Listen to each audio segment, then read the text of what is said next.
Bismillahirrahmanirrahim. Assalamualaikum warahmatullahi wabarakatuh. Perkenalkan, nama saya Ahlan Fajrul Amin, NIM 200201017172 dari Prodi Hukum Ekonomi Syariah E. Di sini saya akan menjelaskan tentang pemahaman hadis klasik dan kontemporer.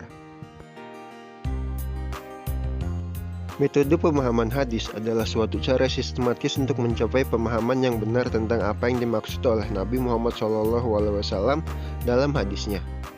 Di dalam hal ini ada beberapa periode, yaitu yang pertama yaitu periode klasik.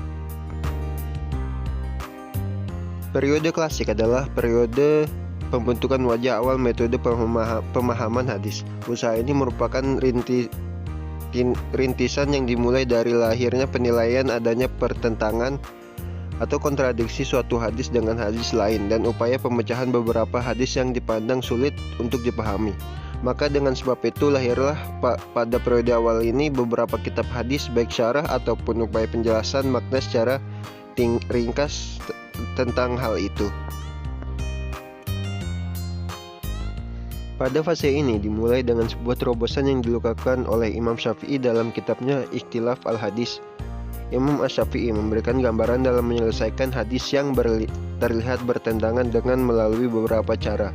Dengan cara ia tawarkan memang bukanlah wacana baru dalam tradisi keilmuan Islam. Beliau menggunakan 3 cara dalam meneliti hal ini, yaitu dengan menggunakan metode al-jam'u atau kompromi, al-tarjih yaitu pengunggulan suatu dalil atas dalil lain, dan al-nas yaitu penghapusan atau pembatalan suatu dalil. Pemahaman metode hadis klasik ini bisa dicirikan dengan kentalnya pemahaman yang berdasarkan dalil-dalil nakli bercorak fikih. Pemahaman hadis klasik ini cenderung tekstual, memang terlihat praktis dan bisa dipahami dalam menjawab problema sederhana sehari-hari, namun untuk jangka panjang, pendekatan ini akan sulit untuk merespon realitas sosial yang telah berkembang. Dan yang kedua yaitu fase modern kontemporer. Fase ini dapat dikatakan sebagai periode keemasan dalam metode pemahaman hadis. Hal ini tentu tidak berlebihan dikarenakan kekayaan pemikiran ulama atau pengkaji hadis yang memfokuskan dalam kajian penelitian makna yang secara tidak langsung juga tidak andil dalam membantu mengungkap makna yang terkandung dalam hadis dengan perangkat dan pendekatan yang mereka hadirkan, khususnya yang memang memfokuskan dalam metode perangkat hadis pendekatan dalam pemahaman hadis. Pemikiran yang fresh hadir dalam upaya pemahaman konsep hadis dengan mencari tujuan syariahnya.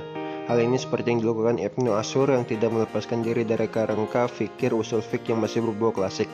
Bahkan ia bahkan menganggas pandangan perlunya ada pemisahan antara usul fiqh dan maqasid asy-syariah.